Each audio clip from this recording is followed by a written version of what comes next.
दोस्तों नमस्कार। अच्छी हिंदी, रामचंद्र वर्मा। अगर आप अच्छी हिंदी सीखना चाहते हैं, अच्छी हिंदी किस तरह लिखें, अच्छी हिंदी क्या है, अगर यह जानना चाहते हैं तो आपको इस किताब को अवश्य पढ़ना चाहिए। 400 रुपये मूल्य की यह किताब ऑनलाइन में आपको डिस्काउंट रेट पर मिल जाएगी। लोक भारती प्रकाशन प्रयागराज से इसका प्रकाशन हुआ है और इसकी क्या विशेषताएं हैं हम आपको कुछ उदाहरण के माध्यम से बताएंगे। इससे पहले आपको बता दें कि इस किताब का ये जो 14वां संस्करण है, आप समझ सकते हैं कि इस किताब की प्रसिद्धि कितनी है और इस किताब को कितना ज़्यादा पसंद किया जाता है। यहाँ आप देख सकते हैं कि किताब के क्या क्या अलग पाठ विषय हैं।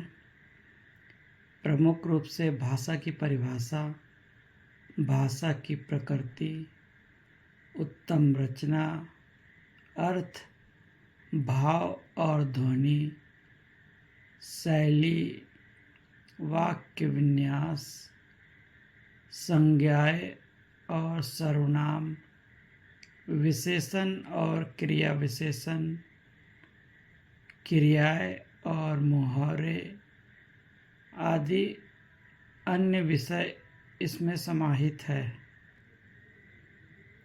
अब हम 3 वाक्य या एक ही तरह का वाक्य है, उसे 3 तरीके से लिखा गया है।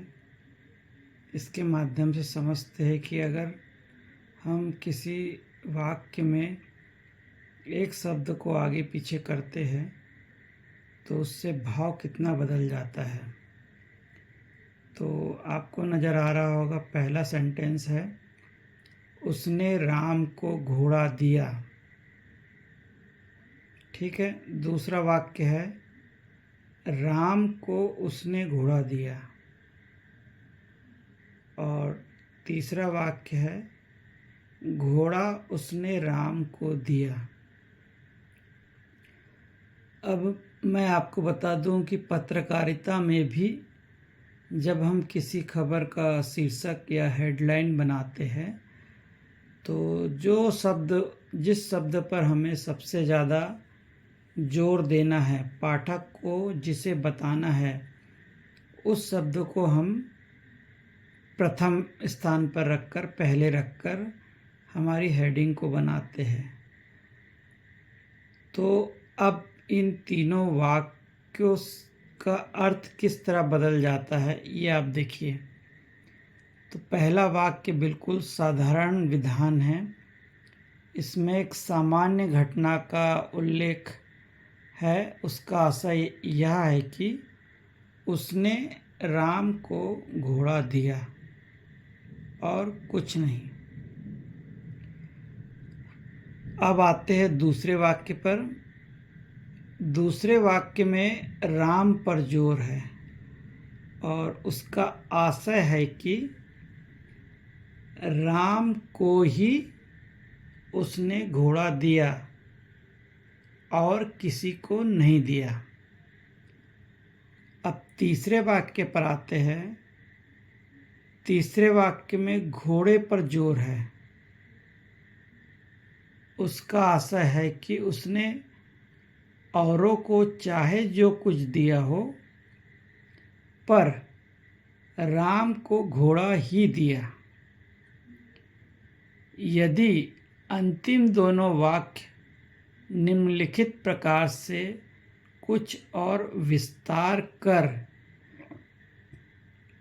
दिए जाए तो इनका अंतर और अधिक स्पष्ट हो जाएगा।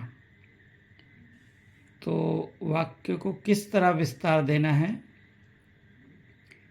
पहला सेंटेंस अगर हम इस तरह लिखते हैं, उसने राम को घोड़ा दिया था, कृष्ण को नहीं।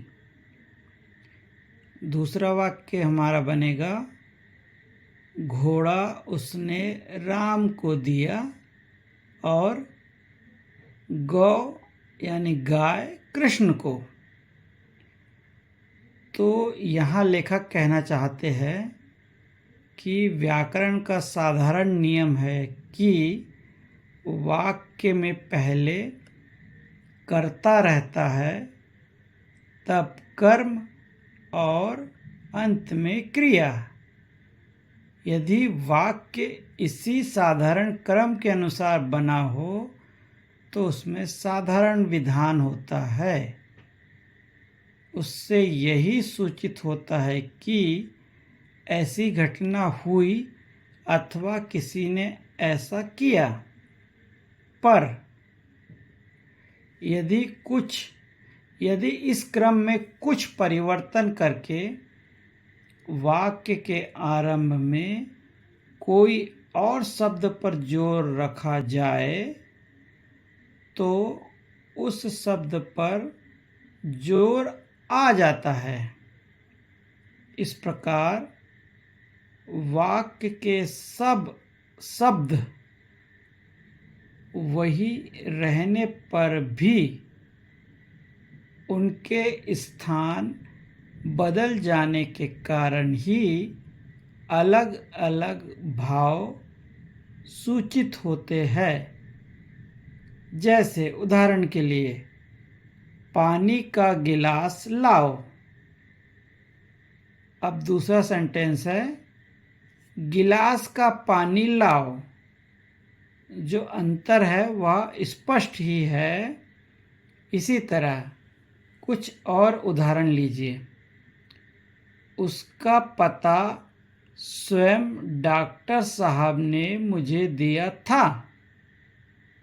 दूसरा वाक्य है, उसका पता डॉक्टर साहब ने मुझे स्वयं दिया था। उसका पता मुझे डॉक्टर साहब ने स्वयं दिया था। इन तीनों वाक्यों में अधिकतर शब्द ज्यों के त्यों हैं, परंतु शब्दों के केवल स्थान बदले हुए हैं और शब्दों के इस स्थान परिवर्तन से ही वाक्यों के भाव में भी कुछ अंतर हो गया है। पहले वाक्य में एक साधारण घटना का साधारण उल्लेख है। उसमें डॉक्टर साहब पर कुछ जोर अवश्य है, पर दूसरे वाक्य में वह जोर बहुत ज़्यादा है और तीसरे वाक्य में